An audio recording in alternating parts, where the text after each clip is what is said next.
हाय students, मी Mrs Kotkar आपल्यासाठी परत next video घेऊन आली आहे, जो आहे रोटेशनल डायनामिक्सवर आधारित. फर्स्ट व्हिडिओमध्ये आपण स्टडी केलं होतं circular motion, rotational motion, uniform circular motion and non uniform circular motion, त्याचबरोबर kinematics of circular motion and characteristics of circular motion. आता पार्ट सेकंडमध्ये आपण त्या पुढचा भाग इथे डिस्कस करणार आहोत. तत्पूर्वी आपल्या या व्हिडिओचा फायदा इतर मुलांनाही व्हावा, त्यासाठी लाईक करा, सबस्क्राईब करा आणि व्हिडिओला शेअर करा. यानंतर आपल्याला नेक्स्ट आहे एक numerical example. A fan is rotating at 90 RPM. एक फॅन आहे, तो फिरत आहे 90 RPM. RPM means rotation per minute. Rotation per minute, rotation per second किंवा हर्ट्ज हे युनिट असतं फ्रिक्वेन्सीचं. त्यामुळे आपल्याला दिलेली जी आहे ती फ्रिक्वेन्सी आहे, इनिशियल फ्रिक्वेन्सी. बट रोटेशन पर मिनिटमध्ये आहे दिलेली आहे, त्यामुळे तिचं कन्व्हर्शन आपण रोटेशन पर सेकंडमध्ये करण्यासाठी त्याला डिवायडेड बाय 60 करूया. आणि मग ती जी इनिशियल फ्रिक्वेन्सी आहे ती होईल 1.5 रोटेशन पर सेकंड म्हणा, किंवा आपण SI युनिट त्याला हर्ट्ज म्हणू. आता हा फॅन फिरत आहे. When it is then switch off. जर तो आपण बंद केला, इट स्टॉप्स आफ्टर 21 रिव्हॉल्यूशन. तर तो बटन बंद केल्यावर 21 रिव्हॉल्यूशन, 21 गिरक्या घेऊन नंतर तो थांबेल. तर आपल्याला काढायचं काय आहे, calculate the time taken by it to stop assuming that the frictional torque U is constant. आपल्याला त्याला बंद होण्यासाठी लागणारा टाईम इथे काढायचा आहे आणि गिव्हन दिलेलं आहे की जे काही फ्रिक्शन आहे त्या मोटरमधल्या फॅनच्या ते 0 आहे. म्हणजे अदर ज्या काही क्वांटिटीज आहेत त्या विचारात घ्यायची गरज नाही. तर आपल्याला काढायचा आहे टाईम टी. इनिशियल आपण फ्रिक्वेन्सी काढून घेतली हर्ट्जमध्ये, डिवायडेड 90 डिवायडेड बाय 60 करून ती आली 1.5 RPS rotation per second means त्याला ऑरमध्ये आपण हर्ट्ज म्हणू. आता इथे फ्रिक्वेन्सीवरून आपण इनिशियल अँग्युलर व्हेलॉसिटी काढू शकतो. ω0 मीन्स टॉईस पाय n0. टॉईस पाय n0ची व्हॅल्यू आहे, म्हणजे इनिशियल फ्रिक्वेन्सी व्हॅल्यू 1.5. ती जर आपण पुट केली, सो 1.5 × 2 दॅट मीन्स 3, सो 3 पाय. आणि अँग्युलर व्हेलॉसिटीची युनिट रेडियन पर सेकंड.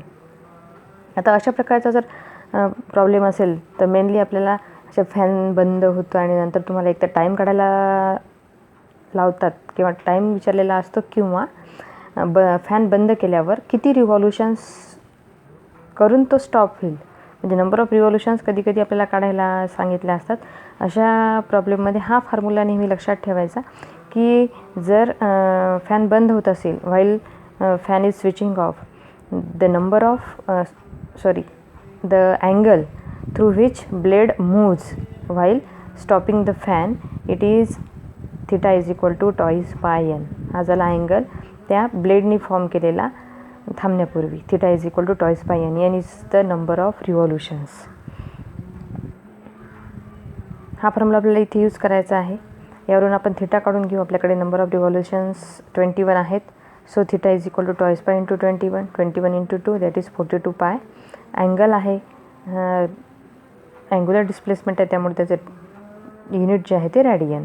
आणि इथे नंतर म्हणजे after switching the button or fan and after some time fan stops, therefore final velocity is 0 when fan stop. आता इथे आपल्याला यूज करावं लागणार आहे 2 इक्वेशन्स. जो आपला अल्फा आहे रेग्युलर, जो आहे dω/dt means rate of change of angular displacement, final minus initial velocity divided by time. आता असंच एक अँग्युलर ॲसेलेशनचं इक्वेशन आपल्याला यूज करायचं आहे, जे आहे कायनेमॅटिकल इक्वेशनवरून आलेलं. हे तिन्ही आपण रिवाईज करून घेऊ इथे, जे आपण हायस्कूललाही स्टडी केलेले आहेत. S is equal to u2 plus half AT² v² is equal to u² plus twice AS आणि v is equal to u plus AT. यातलं जे v² is equal to u² plus twice AS हे 3 लक्षात ठेवा कधी पण. तुम्हाला नंतर यावरून सर्क्युलर मोशनशी कन्सर्निंग एक्झाम्पल लिहिता येतात. म्हणजे फक्त हे ज्या व्हॅल्यूज आहेत ज्या लिनियर मोशनमधल्या आहेत त्या फक्त रिप्लेस करायच्या अँग्युलर मोशनमधल्या व्हॅल्यूजनी. आता आपण इथे सेकंड इक्वेशन घेणार आहोत. त्याचं आपण सर्क्युलर फॉर्ममध्ये कसं लिहिलं बघा. हा v² मीन्स फायनल व्हेलॉसिटी, ती घेतली ω². ही इनिशियल व्हेलॉसिटी आहे ती आपण घेतली ओमेगा 0 स्क्वेअर प्लस टॉईस हा इथे 2 लिहिला. लिनियर ॲसेलरेशन त्याच्याऐवजी अँग्युलर ॲसेलरेशन अल्फा आणि यस इथे लिनियर डिस्प्लेसमेंट आहे त्याच्याऐवजी इथे घेतली आपण अँग्युलर डिस्प्लेसमेंट थीटा. मग आपला फॉर्म्युला झाला omega square is equal to omega 0 square plus twice alpha theta. Final velocity, initial velocity, angular acceleration आणि अँग्युलर डिस्प्लेसमेंट यावरून आपण अल्फा काढून घेऊया आणि तो अशा प्रकारे आपण काढला आहे. तो मी याला आपल्याला alpha is equal to omega square minus omega 0 square upon 2 theta. Length वाढू नये व्हिडिओची त्यासाठी मी सगळं काही लिहून घेतलं आहे. तुम्ही नोट करू शकता व्हिडिओ चालू असताना पॉज करून आणि तुम्ही स्वतः लिहून ट्राय करा तरच तुम्हाला लवकर कळेल ते. तर हा अल्फाचा आपण इथे यूज केला आपल्या तुमच्या ज्या PDF आहे बुकच्या, तो डायरेक्ट ह्या 2 फॉर्म्युले दिले आहे. तो हा फॉर्म्युला जो आहे तो इकडनं आलेला आहे कायनेमॅटिकल इक्वेशनवरून, तो घेतला. दोन्हीही अल्फाचे फॉर्म्युले आहेत म्हणून ते आपण इक्वेट केले. आता हे 2 इक्वेट केले, यात इनिशियल व्हॅल्यूज आणि फायनल व्हॅल्यूज ज्या आपल्याकडे अवेलेबल आहेत त्या पुट केल्या. We have omega means final velocity 0, omega 0 आपल्याकडे 3 पाय आहे, मायनस करून आपण ती 3 पाय पुट केली divided by time. Then initial final velocity also 0 minus omega 0ची 3 पायचा स्क्वेअर. इथे 2 इंटू थीटा, थीटा आपण काढून घेतला आहे तो आहे 42 पाय. देन 3 पाय दोन्हीकडे आहे तो एक कॅन्सल केला आणि थोडं सिम्प्लिफिकेशन जर तुम्ही करून पाहिलं 3नी याला हा 3 आणि या 3नी डिवाईड केलं, दोघांनी प्रत्येक टर्मला 3नी जर डिवाईड केलं तर तुम्हाला मी इथं 1/t is equal to 3 divided by 2 into 42 ते जर सॉल्व केलं तर आपल्याला मी इथं 1/28 and we have t is equal to 28 second. असं सिम्पल एक्झाम्पल आहे. थोडंसं हे या कायनेमॅटिकल इक्वेशन्सच्या फॉर्म यूज करून ते आपल्याला सॉल्व करायचं आहे. स्वतः कॅल्क्युलेट करा, प्रॉब्लेमवर कॉन्सन्ट्रेट करा. प्रॉब्लेम सॉल्व केलं की लवकर कळत येते तुम्हाला. आता आपण नेक्स्ट पॉईंट बघूया. नेक्स्ट आहे डायनॅमिक्स ऑफ सर्क्युलर मोशन. त्यामध्ये डायनॅमिक्स ऑफ सर्क्युलर मोशनमध्ये येतं centripetal force and centrifugal force. बघा सेंट्रिपिटल, सेंट्रीफ्युगल दोन्ही फोर्स आहेत सर्क्युलर मोशनशी कन्सर्निंग आहेत. फर्स्ट वन बघूया centripetal force. This is centripetal force आणि डिनोटेड बाय CPF. आता जे आपण सर्क्युलर मोशनमध्ये रिस्पॉन्सिबल ॲसेलरेशन बघितलं किंवा सर्क्युलर मोशनमधला येणारा जो असतो रॅडियल ॲसेलरेशन, त्या रॅडियल ॲसेलरेशनला रिस्पॉन्सिबल असणारा जो फोर्स आहे तो फोर्स म्हणजे कोणता? Centripetal force. Acceleration responsible for the circular motion is the centripetal or radial acceleration and the force providing this acceleration is the centripetal or radial force. Circular मोशनसाठी लागणारं acceleration ते आहे रॅडियल किंवा centripetal आणि हे ॲसेलरेशन provide करणारा force म्हणजेच कोणता? Centripetal force. आपण त्याला सिम्पली असे डिफाईन करू शकतो की the force which is along the radius vector. हा आहे radius vector, it is along the radius vector but directed toward the centre. हा जो फोर्स आहे centripetal force CPF, it is always directed toward the centre. आणि radius vector जो आहे it is directed from centre to the position of object. So these radius vector and force, these two quantities are opposite to each other. Therefore, the formula of force is minus m omega square r. We know that formula of acceleration or centripetal acceleration is minus omega square r, and we know that F is equal to ma. Here a is the radial acceleration, therefore F is equal to m. a ची value काय आहे? Omega square R. जर आपण डायरेक्शनने घेतलं तर minus M omega square R. तर मग ही ती व्हॅल्यू झाली. आपण वेगवेगळ्या टर्ममध्ये सुद्धा याला काढू शकतो. जसं आपण ॲसेलरेशनला काढलं मायनस एम ओमेगा स्क्वेअर आहे. ओमेगा म्हणजेच काय? V square upon R. therefore v square upon r square into this r, therefore it is also minus m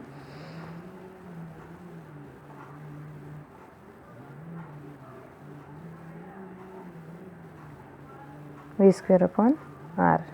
This is also the formula of centripetal acceleration, minus m v square upon r. So we have to remember the terms. It is directed toward the center. Learn the formula. Centripetal force is equal to minus m omega square r, and it is directed toward the center and along the radius. It is the resultant of all real forces toward the center. आता circular motion perform करण्यासाठी लागणारे किंवा responsible असणारे जे काही forces असतील वेगवेगळ्या ठिकाणी ते वेगवेगळे असतात. कधी कधी 2 किंवा 2पेक्षा जास्त फोर्सेसचं ते कॉम्बिनेशनही असू शकतं, पण ते सगळे रिअल फोर्सेस असतात. अशा सगळ्या रिअल फोर्सेसचं रिझल्टंट म्हणजेच काय, सेंट्रिपिटल फोर्स. हा सेंट्रिपिटल फोर्स हा न्यूक्लिअर फोर्स, ग्रॅव्हिटेशनल फोर्ससारखा टाईप नाही आहे. It is the combination or resultant of the real force. जसं आपल्याला वेगवेगळे एक्झाम्पल येतील तसं आपल्याला क्लिअर होईल. म्हणजे जर ऑर्बिटमध्ये इलेक्ट्रॉन हा फिरत असेल तर सर्क्युलर मोशन परफॉर्म करण्यासाठी जो नेसेसरी सेंट्रिपिटल फोर्स आहे तो कोण प्रोव्हाइड करत आहे, त्या ठिकाणी न्यूक्लिअर फोर्स. अर्थला सूर्याभोवती फिरण्यासाठी मी सर्क्युलर मोशन परफॉर्म करण्यासाठी जो सेंट्रिपिटल फोर्स लागणार आहे तो कोण प्रोव्हाइड करणार आहे, ग्रॅव्हिटेशनल फोर्स. मग gravitational force means nothing but the centripetal force. प्रत्येक ठिकाणी एक्झाम्पल बदलले की तो फोर्सही बदलतो. So it is all about the centripetal force. Then second force is centrifugal force.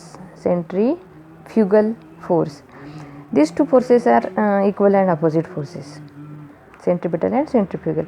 The force which is along the radius vector but away from the center is the centrifugal force. It is centrifugal force. कसा आहे, along the radius vector but always कसा आहे, away from the centre. सेंटरपासून away असतो, सेंटरच्या दूर असतो.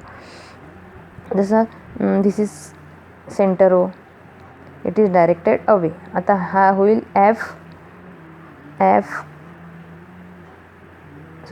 CF centrifugal force. ही झाली त्याची डायरेक्शन सेंट्रिफ्युगल फोर्सची, अवे फ्रॉम द सेंटर. आणि इथे तो ऑब्जेक्ट असेल, मुव्हिंग ऑब्जेक्ट. आता रेडियस वेक्टरची सुद्धा डायरेक्शन हीच असते, त्यामुळे दाखवताना हा फोर्स जो आहे तो पॉझिटिव्ह दाखवतो. जसं आपण इकडे minus M omega square R दाखवला तर इथे तो plus M omega square R येणार. The force which is away always along the radius vector but away from the centre, it is the centrifugal force. Actually this force is a pseudo force arising due to the centripetal acceleration. Centripetal acceleration जिथे होतं त्याच्यामुळे हा निर्माण होतो, तयार होतो centrifugal force. Pseudo आहे तो, but not imaginary. It is not a real force. Non real force आहे हा. It is a non real force but not an imaginary force. काल्पनिक नाही आहे, त्याला आपण मेजर करू शकतो, मेजरेबल आहे तो, म्हणून त्याला आपण काल्पनिक असं म्हणू शकत नाही. नॉन रियल आहे कारण रियल फोर्सेसचे आपल्याला कोणी इनिशिएट केले ते आपल्याला कळतं. कोण इनिशिएट, जसं ग्रॅव्हिटेशनल फोर्स आहे तर अर्थ अप्लाय करतो. न्यूक्लिअर फोर्स आहे तर तो न्यूक्लियस आणि एक्स्ट्रा न्यूक्लिअर पार्टिकल्समधला असतो. तसं सेंट्रिफ्युगल जो फोर्स आहे तो कोण अप्लाय करतं, त्याचा ओरिजिन जो आहे तो आपण सांगू शकत नाही. पण आपण जर वेगळ्या प्रकारचं मेजरिंग इन्स्ट्रुमेंट जर यूज केलं तर आपण तो फोर्स डिटरमाइन करू शकतो. त्याचं एक्झाम्पल म्हणजे मेरी गो राऊंड तुम्ही बघितला असेल, किंवा लहानपणी घोड्यावर किंवा वेगवेगळे असे बसण्याचे घोड्यासारखं असतं, तो गोल फिरतो घोडा. घोड्यावर तुम्ही बसता आणि तो गोल फिरतो. जसं आपण या डायग्राममध्ये दाखवलं, हा घोडा आहे, घोड्यावर एक मुलगा बसलेला आहे आणि त्याला एक रिजिड सपोर्ट असतं, वरती ते बांधलेलं असतं दोरीला, तो घोडा असतो आणि त्या घोड्यावर तो गोलाकार फिरत असतो.